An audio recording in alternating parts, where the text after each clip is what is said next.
days when you were here beside me, Mama.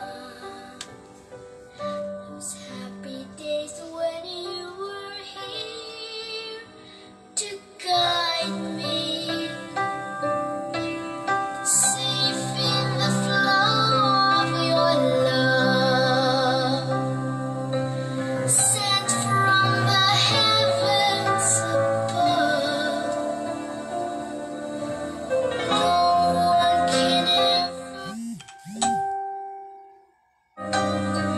the warmth of your tender embrace,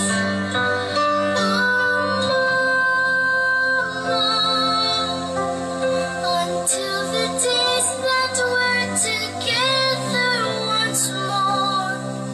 I live in this memory until the days that we're together once more.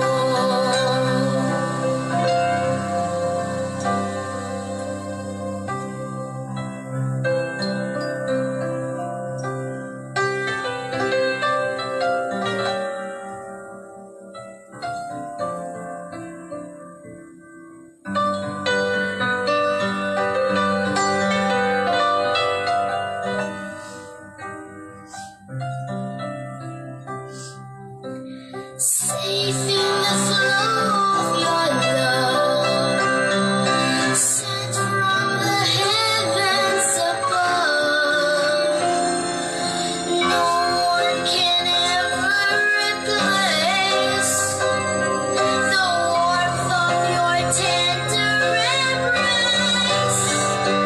Mama, until the days that we're together once more. I live in this memory until the days that we're together once more. Oh, Mama,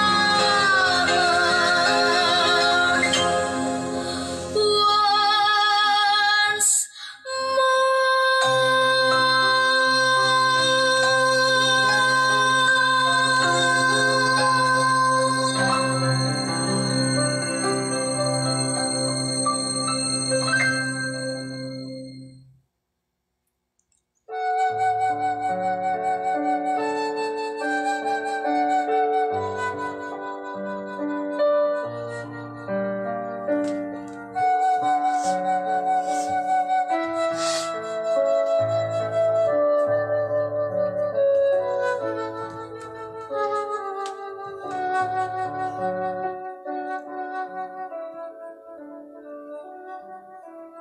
Purihin ka mang Diyos na makapangyarihan sa lahat.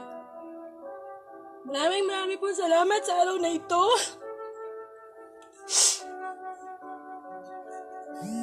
Ang Diyos ay napakabuti sa lahat ng panahon. Ipagpasalamat ang anumang bagay, ang lahat ng pangyayari sapagkat yun ang ibig ng Diyos. Tayo po'y sama-samang manalangin sapagkat ang presensya ng Panginoon ay naririto. Sana ng Ama at lalo ang Espiritu Santo. Amen.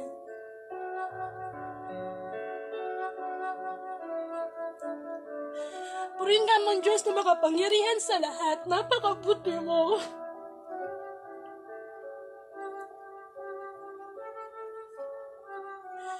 Patawarin mo po ako ng mga kasalanan na nagawa ko sa nakalipas na oras.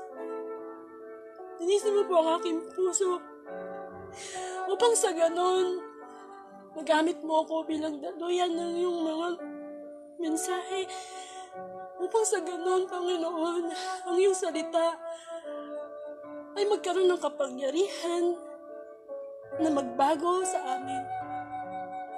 Dinanalangin ko po kami ni Brother Ed Villacorte na gamitin mo lang ang aming mga tinig upang maging daluyan ng mga mensahe. Ikaw po ang gusto namin mabigyan ng parangal. Ikaw po ang mabigyan ng papuri at pasasalamat. Maraming salamat, Panginoon, sa pagkakataong binibigay mo sa amin. Sa buong maghapon, maraming pagsubok, pero Lord, maraming salamat sapagkat ikaw ang nagbibigay ng pag-asa, nagko-comfort. Hindi mo kami nakababaang loob. Nawa, ang oras na ito ay bigyan namin ng paggalang sapagkat ito ang oras na tinatawag mo kami. Na lumapit kami mga napapagalit na hirapan at ikaw ang magbibigay ng kapangyarihan. Salamat, Panginoon. Patuloy na puspusin mo kami ng iyong banal na Espiritu. Sapagkat nananalig ako na sa oras na ito, ikaw ay live na live ang iyong presensya. Dalangin ko din ang mga makakarinig ng iyong mabuting balita na i-touch mo sila, O Lord, sapagkat ito ang pinakamahalaga na biyayang ibinibigay mo sa amin. Maraming pong salamat, Panginoon. Maraming pong salamat. Napakabuti mo. God is good all the time. Kahit anong mangyari, God is good all the time. Nawa, sa oras na ito, kalimutan muna natin yung mga bagay na nagkapag-stress sa buong maghapon, kundi ituon natin ang ating espiritu sa ating Panginoon, sapagkat ang Diyos ay dapat sambahin sa espiritu at sa katotohanan, at tanging sa kanyang mga salita lamang ang katotohanan. Ang lahat ng ito ay dalayan ko po sa iyo, Ama, sa pangalan ng Anak, kaisa ng Espiritu Santo. Amen. Bigyan po natin ng parangal ang mabuting balita.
Mabuting balita ayon kay San Lucas. Papuri sa iyo, Panginoon. Naroon din sa templo ang isang propetang babae na ang pangalan ay Ana, anak ni Fanuel at mula sa Lipin, Asher. Siya'y napakatanda na. 7 taon lamang silang nagsama ng kanyang asawa. At ngayoy 84 na taon na siyang biyuda. Lagi siya sa templo at araw-gabi sumasamba sa Diyos sa pamamagitan ng pag-aayuno at pananalangin. Nang oras na iyon, lumapit siya kina Jose at Maria at nagpasalamat sa Diyos. Nagsalita rin siya tungkol sa sanggol sa lahat ng naghihintay sa pagpapalaya ng Diyos sa Jerusalem. Nang maisagawa na nila ang lahat ng ayon sa itinatakda ng kautusan ng Panginoon, umuwi na sila sa bayan ng Nazaret sa Galilea. Ang batay lumaking malusog, puspos ng karunungan at kalugod-lugod sa Diyos. Ang mabuting balita ng Panginoon, pinupuri ka namin, Panginoong Hesukristo. Isa pong pinagpalang gabi sa lahat. Welcome po sa The Word of God Daily Gospel. Ito po gabi-gabi, alas 8, kung saan binibigyan tayo ng Diyos ng pagkakataon upang makarinig ng kanyang mabuting balita. Sapagkat wag po tayo masatisfied na tuwing linggo lang po tayo nakakarinig ng gospel. Inutos po ng Panginoon na dapat everyday na pagninilayan po natin ang salita ng Diyos sapagkat ito po ay pagpapaalala niya sa atin, lalo na sa panahon na tayo na sa pagsubok, na ang Diyos ay kahit kailan di tayo iiwanan o pababayaan. At tulad ng sinabi ng Panginoong Jesus, hindi lang sa tinapay nabubuhay ang tao, kundi sa bawat salitang namumutawi sa bibig ng Diyos. Amen. Alam niyo po, ang salita ng Panginoon, napaka-comforting, nakakapag-comfort po yan. Alam natin ng lahat na nangyayari sa ating buhay, lalo na ngayong pandemic. Ang dami-dami nating pagsubok na naranasan, pero salamat may isang Diyos na tayo inaasahan. Na anuman yung mga naranasan nating kapighatian, problema, dito sa mundo, meron naman talaga tayong totoong tahanan. At yun na yung langit kung saan wala nang lungkot, wala nang COVID, di po ba? Kaya sana bigyan po natin ng puwang sa ating puso ang Panginoon, ang kanyang salita. Sapagkat tayo naman po ay tumitibok ang ating puso dahil sa Panginoon. At every gising is a blessing. Kaya tayo nagising, nagawa natin lahat ng mga dapat nating gawin. Yun ay dahil sa awa at pagmamahal sa atin ng Panginoon. So, marami na pong tao ang walang interes na makinig sa salita ng Diyos. Maring sinasabi nila na ay alam ko na yan, ganito. Pero hindi, ito yung utos ng Panginoon na dapat natin sundin. Amen po. Hindi naman naghahanap ang Lord ng quantity but the quality of time na may spend po natin sa Kanya. So ngayon pong gabi, makakasama po natin si Brother Ed Villacorte na kung saan magbibigay po siya ng kanyang pagninilay sa mabuting balita. So, try po natin siya i-contact. Habang nakikinig po tayo ng mabuting balita. Magandang gabi po. Hello, brother. Yes, hello, brother. Ayan, teka, nawawala. Brother, magandang gabi po. Magandang gabi na sa iyo, Angelica, at sa mga followers. Opo. Maliwanag ba ang aking boses sa inyo? Opo, maliwanag po. Ay, Salamat nga po, maganda po yung signal. Oo. Maraming pong salamat sa pagbibigay niyo po ng oras para mag-share po ng inyong pagninilay. Pero bago po kayo magsimula, pwede pong introduce niyo mo po muna yung sarili niyo. Okay, ako po si Brother Ed Villacorte. Ako po ay dating inhinyero, electrical engineer. Graduate ako noong 1983. Pero noong 1986, nag-work na po ako full-time. So ako po ay nag-preach. Pero ang main mission ko po is mag-train ng mga leaders, mga pastors, mga teachers, mga worshipers. Ako po ay may pamilya, may dalawang anak po, babae na meron ng asawa parehas. So, ito yung aking ginagawa. For the past 36 years, I've been helping Catholic leaders and Pharisees and even priests. Nabibigyan po natin ng tulong sa ministry. Magandang gabi po sa inyo. Amen. So, pwede na po kayo mag-start ng inyong pong pagninilay. Okay, ang ating gospel ay galing sa Luke chapter 2 verse 36. Ito tungkol kay Ana, isang propeta. Gagamitin ko yung pinost mong passage sa Sister Angelica, no? Sabi dito, she was a widow of about 4 years, which departed not from the temple, but served God with fastings and prayers night and day. Ito po yung ginamit ni Sister Angelica sa kanyang advertisement. Pero let me take it from the Good News version. Sabi sa Good News version, she was a widow. She will have been married for only 7 years and was now 84 years old. She never left the temple day and night, and she worshiped God, fasting and prayer. So kung makikita nyo, yung ginamit ni Sister Angelica, ang word na ginamit was serve God with fasting and prayers night and day. Sa Good News version at sa maraming version na mga Bible, ang ginamit nila is worship. So, tatanungin niyo siguro, bakit magkaiba? Actually po, hindi magkaiba. The word serving and the word worship are interrelated activities for the early church. So magkaugnay po ang service at worship. In fact, sa Greek, ang salitang worship po ay galing sa salitang Grego na ang ibig sabihin ay latrio. Latrio, which means to excel in everything we do. Anong ibig sabihin nun? It means to let our work speak about the way God works in us. Ulitin ko po Latrio, which means originally in Greek, to excel in everything we do.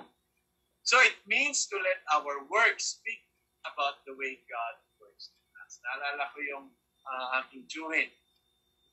Pagka masarap ang kinakain niya, talagang napapapuri siya at hinahangad niya at pinupuri niya ang kanyang may bahay na nagluto ng masarap na pagkain. Pero pagka hindi maganda at hindi masarap ang pagkakaluto, sinasabi niya alahol, minsan napapabigkas siya ng hindi magandang salita. So ito yung sinasabi sa word na sa word na latrio. In fact, mas maganda ang pagkakapahayag at pagkakapaliwanag ng San Pablo. No? Sa 1 Corinthians chapter 10, verse 31, it says here, so whether you eat or drink or whatever you do it all for the glory of God. So maganda po na ang lahat ng gawain natin, lahat ng pananalita natin, paano tayo mag-isip, paano tayo mag-relate sa ibang tao, yun ay magbibigay ng luwalhati sa ating Panginoon. You see, brothers and sisters, the reading says, sa binasa nating gospel kanina, the reading says, she never left the temple day and night. She worshiped God, fasting and praying. So ganito niya inantay ang pagdating ng pagpapalaya ng Diyos sa pamamagitan ng Bisaya. She worshiped God. Anong ibig sabihin nito? It means, brothers and sisters, tayo mga naglilingkod habang nag-aantay tayo sa paghahari at paghukom ng ating Panginoon. Worship and prayer should not only be an activities that we do for God in our lives. Worship and prayer must become a way of life. Anong ibig sabihin worship and prayer maging way of life? This should have an impact in our character and attitudes towards God and towards life. No? Kung ikaw ay naglilingkod sa Panginoon, ikaw ay nagdadasal lagi, sumasamba, nakikita sa ating pagkatao na tayo ay sumasamba at tayo ay madadasalin. Magiging kapintasan natin, mga kapatid, na ikaw ay lingkod, pero ang ugali mo ay pangit.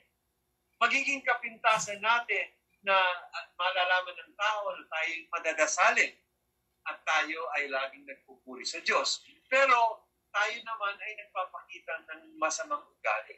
Nang lalain tayo ng kapwa, nang mamali tayo ng kapwa, nagiging madamot tayo sa pagbabahagi at pag-share ng kabutihan ng Diyos. So, worship and prayer must become alive. And to make them alive, it should impact in our character, sa ating pagkatao, sa ating pag-uugali towards life and towards God. Brothers and sisters, those who face the Lord in worship and prayer must display the real presence of God in our life. Kung totoong nakakaulaya mo ang Diyos sa panalangin mo, kung totoong nakakaharap mo ang Diyos sa pagsamba mo, abay nababago ka. Pag hindi ka nababago sa iyong pag-ugali at pagkatao, pagdududahan ng kapwa mo, totoo nga bang yan ay nakakaharap ng Diyos? Ba't ganyan ang ugali? I have heard so many comments like this laban sa ating mga lingkod. Sumasamba, naglilingkod, pero nagsasalita ng masama sa kapwa. Buti na lang, Sister Angelica, ang mga followers mo, hindi nagsasalita ng masasama sa kapwa. Amen po ba? Amen. Amen. So, let me repeat that. Those who face the Lord in worship and prayer must display the real presence of God in our life. Lest these actuations, worship and prayer, becomes mere rituals and ceremonies. Alam niyo po, lumaki po ako sa probinsya nung aking kabataan, lalo na Holy Week. No, ako po'y Kapampangan, nagbabakasyon po kami sa San Luis Pampanga. Napuna ko sa aking mga kamag-anak doon, madadasalin sila. Araw-araw nagro-rosaryo, ting umaga nagsisimba. Pero ito po napuna ko. hindi ko nakikita sa kanilang pag-uugali ang pagkilos nilang pagsamba, pagdasal at paglilingkod sa Diyos. Bakit? Ang tindi nilang manglait ng kapwa. Pagka sila ay nakipagtalo, no? Kahit na magkamag-anak sila, pagka sila nag-away, unan bago magkapatawaran. So, anong ibig sabihin? Itong mga religious activities na ito does not benefit us. Why? Because they do not reflect in our lives kung anong dapat natin iugali. Kung totoong nakakaharap mo at lagi mo nakakaulayo ang Panginoon at Ana, nababago ka. Those who face God must necessarily be changed. If not, baka hindi si Kristo ang nakakaharap mo, baka hindi ang Panginoong Diyos. Kaya nga sa aking pagtatapos, sinabi dito ng Panginoon kay Propeta Isaiah, no?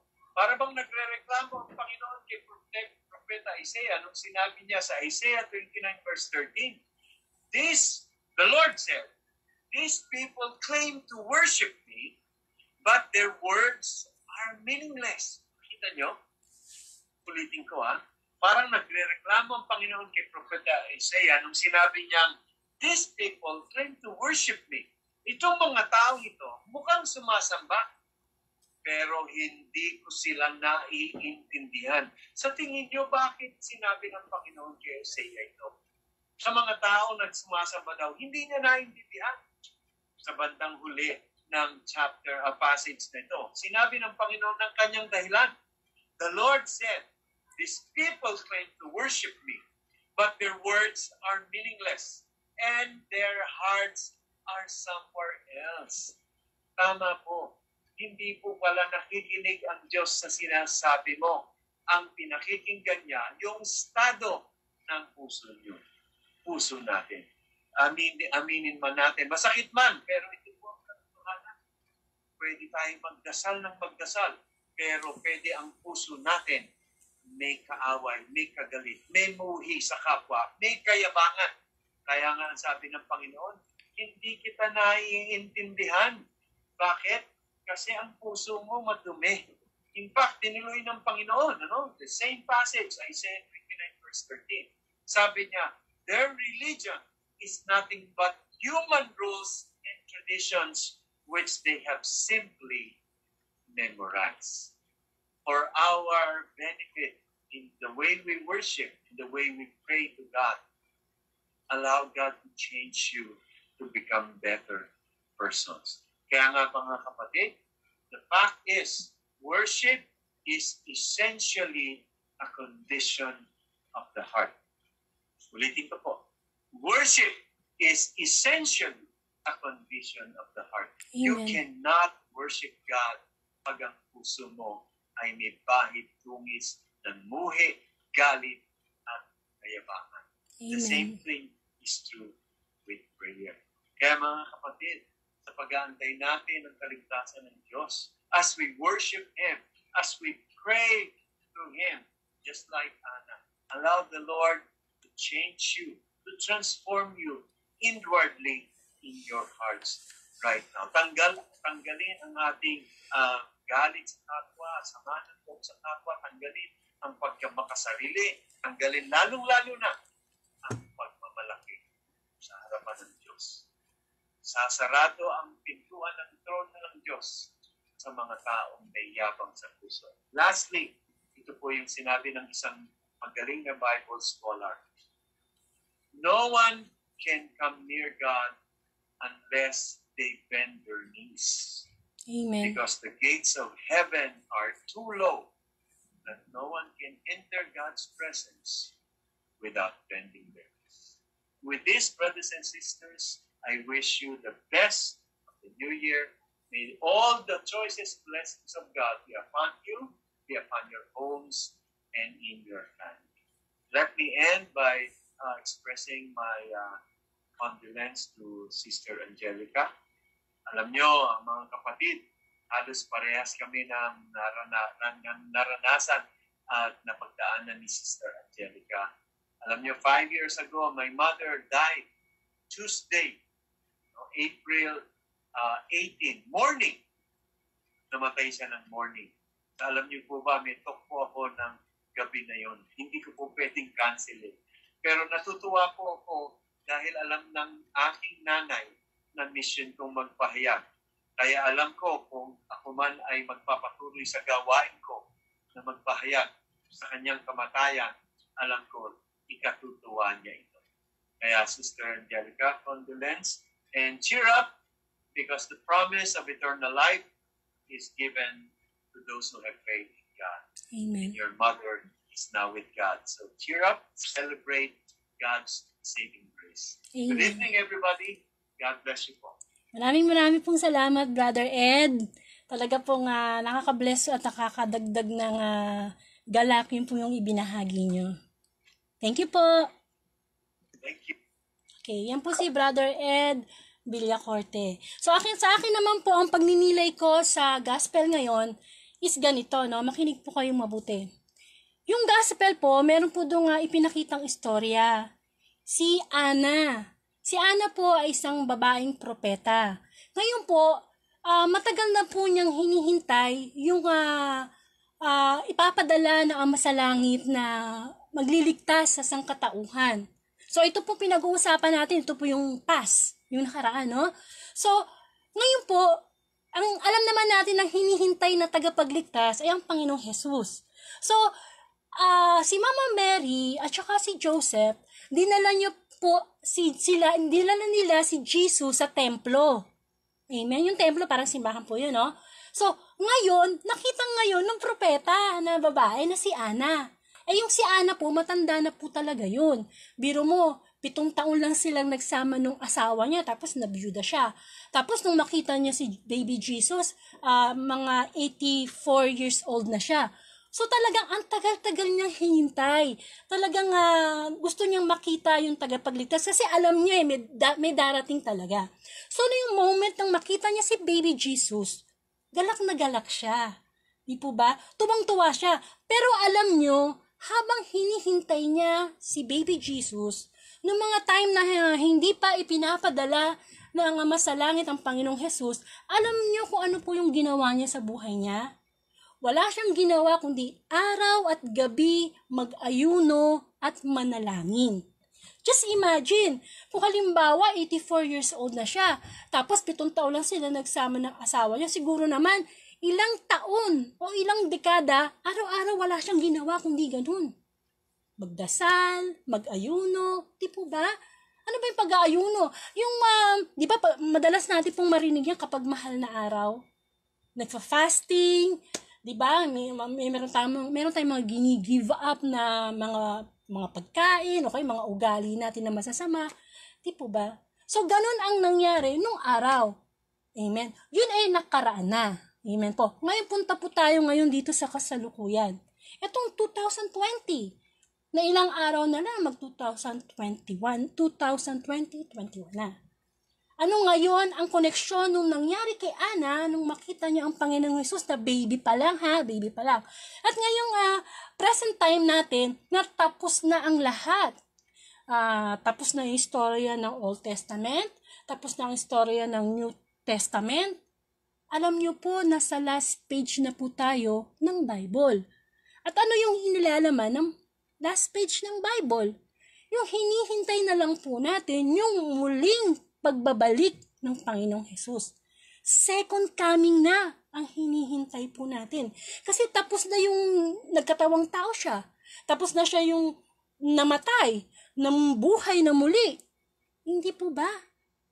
Ano ngayon ang matututunan nating magandang halimbawa na binigay ni Propeta Ana? Dapat ito yung perfect time na bawat araw hindi tayo nagsasawa sa pananalangin at pag-aayuno para sa Panginoon. Bakit? Open book na ang Bible eh. Alam na natin lahat ang sagot sa ating mga problema, sa ating mga kahinaan, sa ating mga kasalanan. Pero anong ginagawa natin? Alam natin na ayaw ng Diyos, utos ng Diyos na huwag mangalunya. Utos ng Diyos na huwag papatay. Utos ng Diyos na igalang mo yung ama at ina. Pero bakit marami pa ring anak ang suwain? Bakit marami pa ring mga hindi mag-asawa na nagtatalik, premarital sex? Bakit laganap pa rin ang divorce, ang abortion, ang same-sex marriage? Samantalang open na ang salita ng Panginoon para maging daan natin sa eternal life. Anong nangyari? Anong pagpapahalaga ang ibinigay natin sa pagbubuwis ng buhay ng Panginoong Hesus para tayo lang ay tubusin sa ating mga kasalanan? Amen? Dapat natuto na tayo.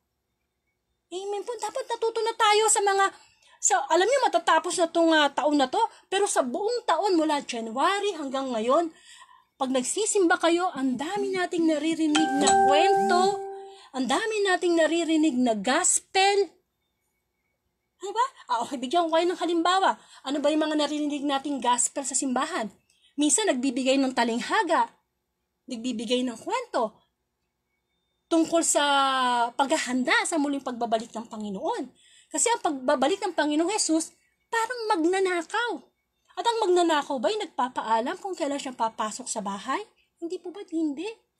Kamukha na nangyari nung unang ginunawang mundo sa panahon ni Noah. Hindi ba? Pinaghanda ng Ama na sabihin na, "Oh Noah, gumawa ka ng malaking arko. Sabihin mo sa mga tao na gugunawi ka ang mundo." Anong ginawa ng tao? Hindi pinansin. Tingin nila kay Noah si Raulo. Tirik-tirik ng araw, gumagawa ng malaking arko. Hindi ba naganap yung unang pagbunaw? Parang ngayon sa panahon natin, ang dami pa rin matigas ang ulo. Sinabi ng magbalik loob sa Diyos. Sinabi ng ang paghandaan natin ay yung totoong buhay natin. Samantalang lahat dito sa mundo, temporary lang. Lahat dito sa mundo, hinihiram lang. Kamukha ng nanay ko. Diba? Namatay siya. Tapos na.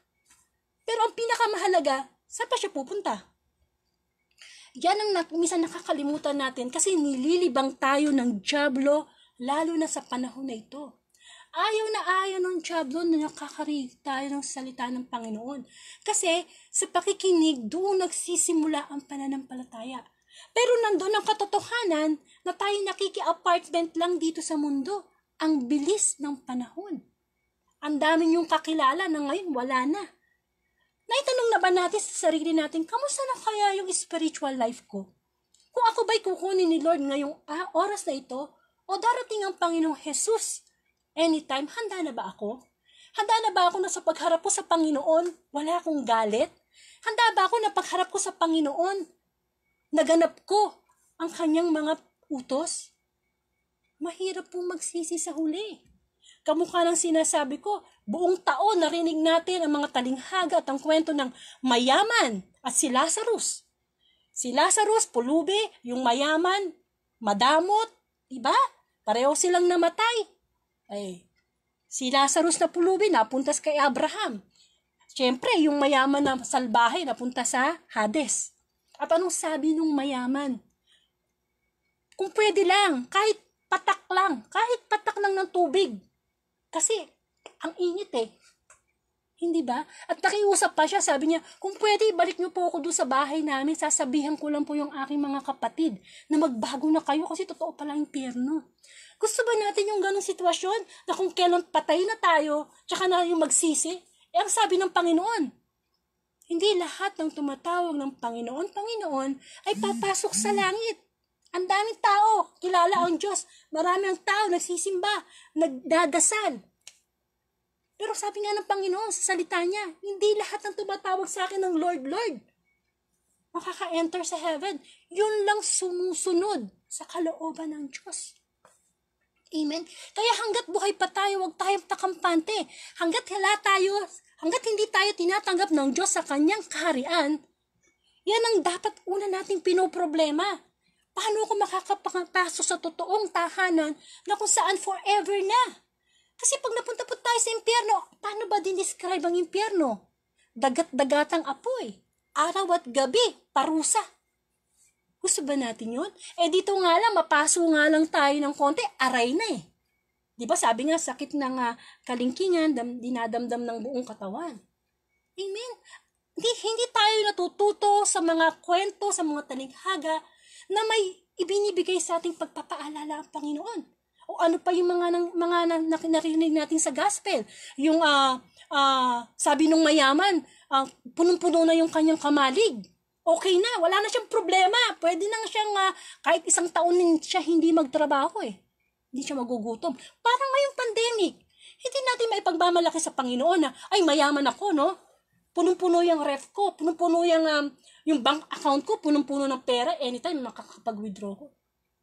Hindi mo alam. Ang dami mo nga palang naipon, ang dami mong pagkain, kahit mag-quarantine, mag-lockdown, hindi kayo magugutom pamilya. Ang hindi mo naisip, paano kung kunin ka agad ni Lord? Madadala mo ba yung naipon mo sa bangko? Dadadala mo ba yung stock mo sa pagkain?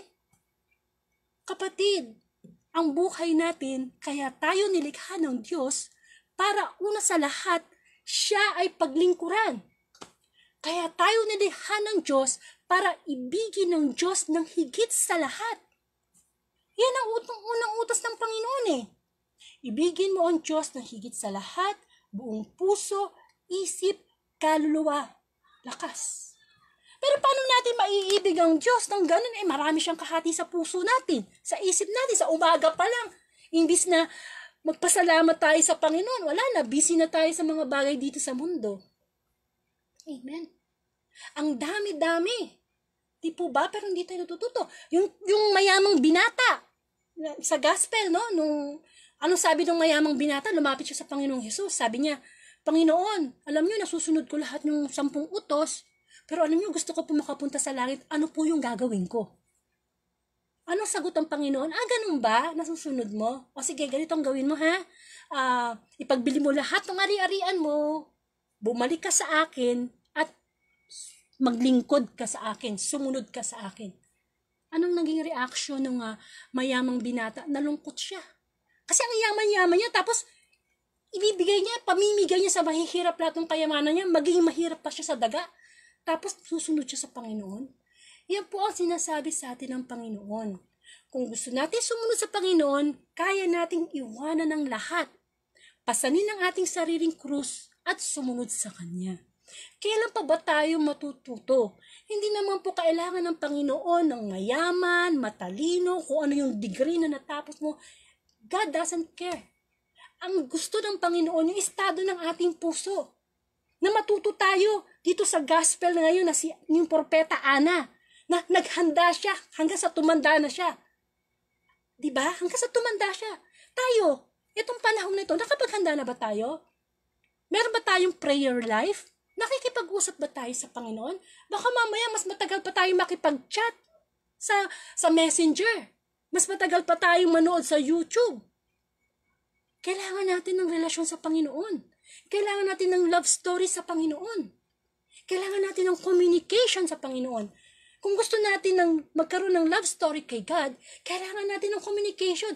Kailangan natin magbigay ng time. Amen? 24 hours ang binibigay sa atin ng Panginoon.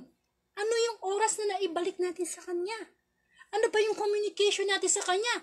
Kapag tayo nagdadasal, nakikipag-usap tayo sa Diyos. Kapag tayo nagbabasa ng Bible, o kaya ganito, nakikinig tayo ng salita ng Panginoon, ang Diyos naman ang nakikipag-usap sa atin. Kahit gaano pa kamahal, o kamukha niyan, kayo din namatayan. Kahit gaano pa kayo kamahal ng nanay nyo, asawa nyo, mga anak nyo, kapatid, nandyan ang katotohanan na iiwan din nila tayo. Kasi una-una lang, di ba? Pero higit sa lahat, mawala man sila lahat, pero ang Diyos ang una mong minamahal. Amen? Lahat ng bagay mauunawaan mo. Po? Mawala na ang lahat, wag lang ang Diyos sa buhay natin. Masyado na ang paramdam sa atin ng Panginoon. Pandemic, bagyo, Ulysses, lindol. Ano ba talaga? Gusto niyo na bang tuluyan tayo ng Panginoon? Salamat nga sa Panginoon, napakabait ng Diyos Binigyan pa lang tayo ng warning. Pandemic, ay kututusin, isang kisap mata lang niya Kaya na niyang pabalikin ng Panginoong Jesus. Amen po? Pero hindi Ang awa ng Diyos, ang habag nandyan. Pero wag natin samantalahin ang kabutihan ng Panginoon. Kasi pag tayo ay namatay nang hindi nakapagbalik loob sa Panginoon, dalawa lang naman, di ba? Impyerno o langit. Choice natin yan. Tayo ang gumagawa ng kapalaran natin pagdating sa pagpili kung saan tayo pupunta. Sapagkat hindi naman tayo ginawang robot ng Panginoon, binigyan niya tayo ng free will. Ang mga balita ngayon, makademonyo na. Di po ba? Pulis, pinapatay mag-ina. Tatay, pinapatay sariling anak at asawa. Ano na nangyari sa mundo? Yung ba ang paghahanda natin sa pagdating ng Panginoon? Kapatid, sana isipin natin na sa buhay ko to, ang pinakakayamanan natin ay ang Diyos. Pag na ang Diyos ay nasa atin, natagpuan na natin ang totoong kayamanan. Daig pa natin ang milyonaryo, bilyonaryo. Amen? Kasi kahit kailan di natin mabibili sa tindahan ang kapayapaan, ang pag-ibig, ang self-control, ang mga bunga ng banal na Espiritu. Ang demonyo, nagtatrabaho siya. Double, triple time, lalo na sa panahon na ito. Binibigyan niya ang tao na wawalan ng pag-asa. Binibigyan niya ang tao na tumaas ang pride. Kasi gusto niya lahat ng kaluluwa natin makuha niya. Pero salamat na lang, ang salita ng Diyos ay laging nakahain. Kumbaga sa pagkain, araw-araw nandiyan na. Dadamputin na lang natin. Amen? Ikaw nga, subukan mo ang imagine, meron kang isang basong tubig sa harap mo. Uhaw na uhaw ka na. Sa palagay mo ba, lalapit na pusa yung baso para mainom? Hindi, diba?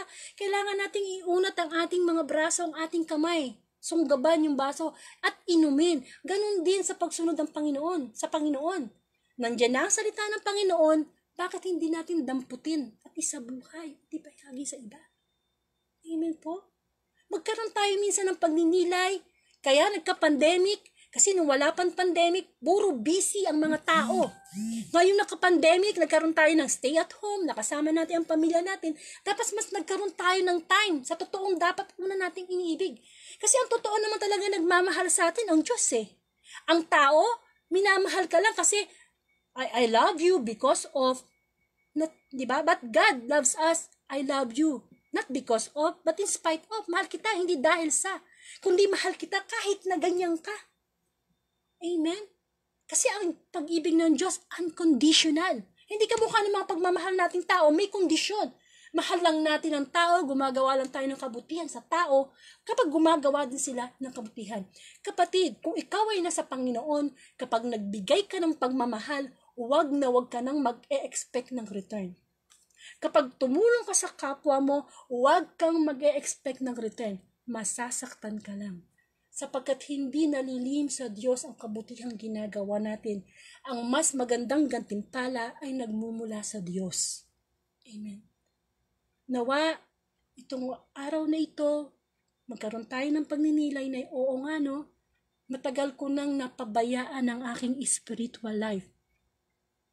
Patay ang pananampalatayang walang gawa. Buhay pisikal, pero patay spiritual. Amen. Sana pahalagahan natin ang buhay na ibinigay ng Panginoong Hesus para tayo tubusin sa ating mga kasalanan. Nagkatawang tao ang Panginoon para maramdaman niya kung ano ba yung sakit ng umiiyak, ano bang sakit ng nauusig, ano ba yung sakit ng iniiwan, ano ba yung sakit na pinagbibintangan na siya'y demonyo, kaya siya nakakagawa ng mga himala. Para maunawaan ng Panginoong Hesus yung nararamdaman natin ngayon kapag tayo nasasaktan, kapag tayo inuusig, kapag halos mawala na tayo ng pag-asa, kapag tayo umiiyak, nauunawaan tayo ng Diyos. Pero ang magandang balita, lahat ng yun ay napagtagumpayan niya, kaya mapagtatagumpayan din natin. Ano man yung meron tayo sa buhay natin ngayon. Ang pagsubok, sandali lang yan. Mabuhay ka man ng 70, 80 years old. Kung ang kapalit naman yan ay buhay na walang hanggan, magtitiis na tayo sa tulong ng Panginoon. Amen? Sa tulong ng Panginoon. Kasi kung tayo lang, dikas tayong makasalanan. Amen po.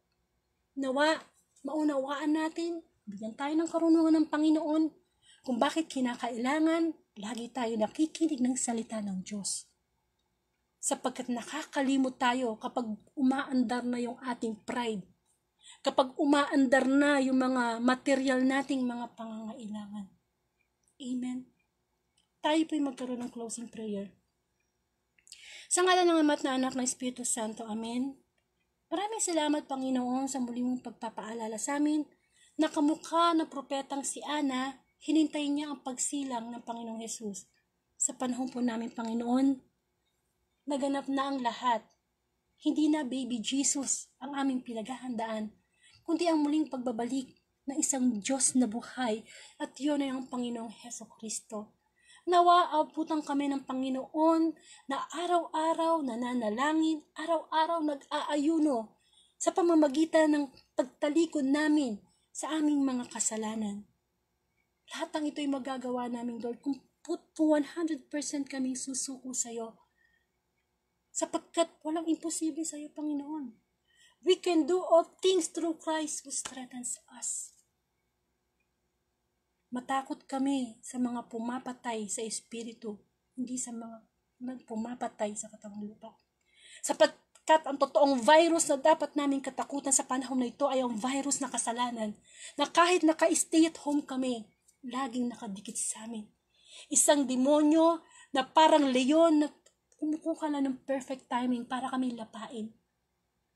Panginoon, natatakot lahat ng tao sa virus, sa coronavirus, kasi pwede kaming mamatay, pwede kaming makremate.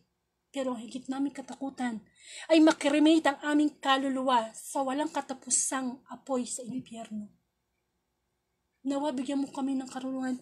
Idinadalangin ko, Panginoon, ang mga taong nakikinig ngayon sa iyo. Bigyan mo sila ng karunungan. Imulat mo ang kanilang isipan na ang Diyos ang pinakamahalaga sa buhay na ito. Nga lahat ay pinagkakatiwala mo lang, pahiram lang, temporary lang. Nawa, magbalik loob na kami, Lord, sa iyo, upang ang pagpasok ng 2021 maging hindi lang new normal ang naririnig, kundi new creation. Mag-iisa kaming bagong nilalang. At yan ang gusto mong mangyari sa amin. Lord, maraming pong salamat sa patuloy mong pagbibigay ng pagpapalat matubay sa aking asawa. Ngayon din po, dinadalangin ko ang pamilya Ignacio, pamilya Cardenas, pamilya Sonajo, pamilya Galvez, pamilya Trinidad Reyes, pamilya Natividad Primasio, pamilya Rose Diaz Yap, pamilya Rafael Lionso, pamilya Abelia Valosa, pamilya Villacorte, pamilya Manalo, at lahat po ng mga Facebook friends ko po. Dinadalangin ko po dinadalangin ko po mismo sila at ang kanilang pamilya na magkaroon sila ng close relationship, deep relationship sa Panginoon, na sa mag-asawa ang Diyos ang maging sentro ng kanilang pagmamahalan upang ang Diyos ay madala sa kanilang mga anak, mapalaki nila ang kanilang mga anak sa aral ng Diyos, sapagkat sa pamilya nagmumula ang mabubuting anak ng Diyos. Kaya maraming krimen ang nangyayari sa buong mundo sapagkat sa pamilya pa lang sira na, wala na ang Panginoon. Patuloy ko po rin idinadalangin ang may sakit, si Angel Conana na may brain tumor, si Carl Nathan na may leukemia, si Laia Calma na may COVID, at lahat na may makaramdaman in Jesus' name, pagalangin mo po sila, pero higit sa lahat yung physical nilang karamdaman ang iyong pagalingin. Gayon din, idadalangin ko po ang aking nanay na namatay. Alam ko, Panginoon, na ang kamatayan, yun na po yung simula dapat na isang kagalakan sapagkat makakasama ka na namin, Panginoon. Maraming salamat sa pagbibigay mo sa mga taon na nakasama namin siya. Isa siyang napakabuting ina. Napakabuti, sobra. Kaya alam ko, Lord, siya kung magkakaroon ka ng paghusga, nararamdaman ko, tatanggapin mo siya sa langit. Napakabuti niyang ina. Salamat, Panginoon, sa mga taon na nakasama namin siya, yung mga pagkakataon na nagtatawanan kami. Thank you, Lord. Pero salamat, tapos na ang mga paghihirap dito sa lupa. Tapos na ang sakit. Kundi ngayon, hinihintay na lang ang kaluwalhatian mo, Panginoon. Amen. Sa bawat pangyayari, sabi mo nga sa iyong mga salita, Sa bawat pangyayari, ipagpasalamat sapagkat yaon ang gusto ng Panginoon. Thank you, Lord. Maraming salamat siya yung binigay mo sa aming nanay na napakabait, napakasipag, lahat na. So, thank you po. At kayo din po, dalangin ko po ang lahat ng mga namatay na magkaroon sila ng rest in peace. Tayo po'y manalangin. Ama namin, sumasalangit ka, sambahin ang ngalan mo, mapasa amin ang kaharian mo, sundin ang loob mo dito sa lupa para na sa langit. Bigyan mo po kami ng aming kakanin sa araw-araw, patawarin mo po kami sa aming mga sala, para ng pagpapatawad namin sa nagkakasala sa amin. Huwag mo po kami pahintulong sa tukso, hadya mo po kami sa lahat ng masama. Amen. Sa ngalan ng Ama at Anak, Espiritu Santo. Amen. Amen. So maraming pong salamat. Mula inibitahan ko kayo ang The Word of God Daily Gospel at Facebook Live. Ang layunin po nito ay ipalaganap ang mabuting balita through online. Kahit tayo ay mga hindi nagkikita face to face, at lahat naman tayo may cellphone at may Facebook, gamitin natin para makarinig ng mabuting balita, no? Talagang napaka-cooperative ng Panginoon, no? Nakikiayon sa online, no? And sana po, lagi tayong nagagalak. Yung ibang nasasabik na makarinig ng mabuting balita. Kasi para po sa atin ito, lalo sa panahon ng pandemic, ito po yung pinakamahalagang ayuda na dapat meron ng tao, yung salita ng Panginoon. Kasi ang salita ay Diyos at naging tao ang salita. At sa salita ng Diyos, di ba sabi nga sambahin natin ang Diyos sa espiritu at sa katotohanan. Ang katotohanan nasa salita ng Diyos. Kasi po, dito po sa mundo, laganap na ang kasinungalingan. Tandaan po natin, hindi porke ginagawa ng marami, kalugod-lugod sa Panginoon. Kaya kailangan nakakarinig po tayo ng salita ng Panginoon para alam natin na, yung ginagawa ng sikat na tao, sikat na artista, hindi tama yan. Diba? Kasi kapag hindi po ganun, maliligaw po tayo. Pero salamat sa Panginoon ng good news, meron pa po tayong pagkakataon hanggat buhay pa tayo. Pahalagahan po natin yung buhay natin. Kasi ang bawat araw na binibigay ngayon ng Diyos, himala na lang po yan. Amen. At muli, tandaan natin, matutulog tayo muli sa ating mga kabaong, ang ating mga kama. Tandaan nyo, pag tayo natutulog para tayong patay, sapagkat ang Diyos na ang may hawak ng ating buhay. Ni free will natin, di natin hawak. Ni panaginip natin, di natin mapili. Kaya ang Diyos na magde-decide pag tulog na tayo sa ating mga ataol na kama. Gigisingin ko pa ba to si Brother Dexter? Gigisingin ko pa ba si Sister Elaine? Paano kung di na tayo ginising? Natulog tayo na may sama ng loob. Natulog tayo na may inggit. Amen? Kaya pag nagigising tayo sa panibagong umaga, yan ang unang blessing na nare-receive natin kay Lord. Ang bigyan tayo ng pagkakataong magbalik loob sa Diyos. Amen po. Sapagkat napakabuti ng Panginoon. Pero wag naman natin samantalahin ang kabutihan ng Diyos. Kasi nga darating nga siya, parang magnanakaw. Magugulat na lang tayo. Paano kung hindi tayo handa? At pagbukas ng Book of Life o aklat ng buhay, hindi mabanggit ang ating pangalan. Nasaan ang pangalan natin? Nando sa impyerno. Di po ba? Mahirap pong magsisi sa huli. At personal sharing ko na rin bago ako magwakas, ako po talaga dating walang pakialam sa Diyos. Hindi po ako nagbabasa ng Bible, hindi po ako nagsisimba. Lumaki po ako sa pamilya na hindi nagsisimba. Amen po. Pero mabuti po yung mga magulang ko. Pero wala akong relasyon sa Panginoon, no? Wala akong pakialam. Napakababaw ng pakilala ko sa Kanya.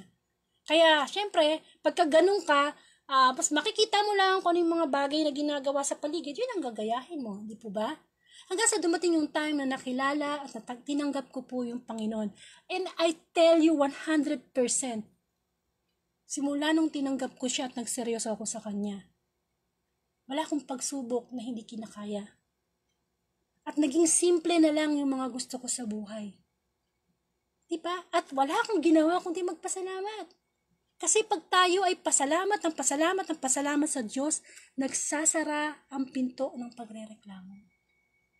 Amen. Tsaka, darating ka sa punto ng buhay mo na handa ka na.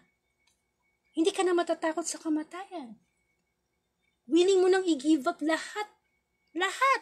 Wag lang mawala ang Diyos sa buhay mo. At yan ang estado ng puso ko ngayon. Diba? Willing akong ibigay lahat kay Lord, wag lang siya mawala. At kapag may problema, lagi akong nagkakalkal ng ipagpapasalamat sa Panginoon. Hindi yung pag may pagsubok tayo, nakatingin tayo sa negative. Bakit ako? Bakit hindi na lang yung kapitbahay ko? Hindi. Kamukha ngayon, namatay po si nanay. Diba? Imbis na, of course, bilang taon, iiyak ka. Ang Panginoong Jesus nga, diba, umiyak nung mamatay ang kanyang kaibigan si Lazarus.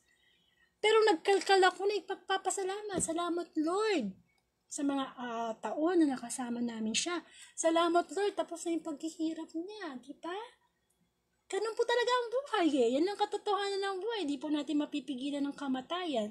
Hindi naman po namimili ang kamatayan ng bata ka, mayaman ka. Hindi na nadulas ka lang dyan, mamamatay ka na. Kaya kailangan handa po tayo sa lahat ng oras. Kasi mahirap po magsisi. Ang habag ng Diyos, hanggat buhay, tayo nandyan. Pero ang warning ng Diyos, kapag tayo'y namatay, nasan sa state tayo ng kasalanan, kahit kumatok pa tayo, sasabihin sa atin ng Panginoon, hindi kita kilala. Sino ka? Amen? Yan na yung pinakamasakit na maririnig natin.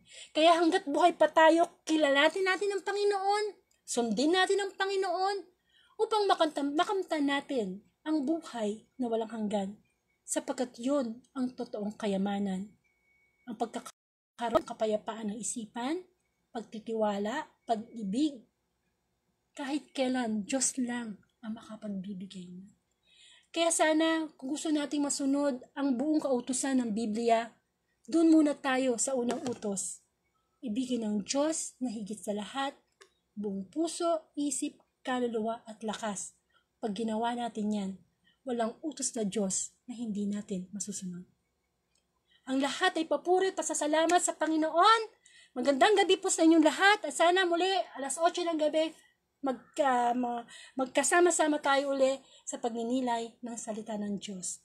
Merry Christmas and Happy New Year.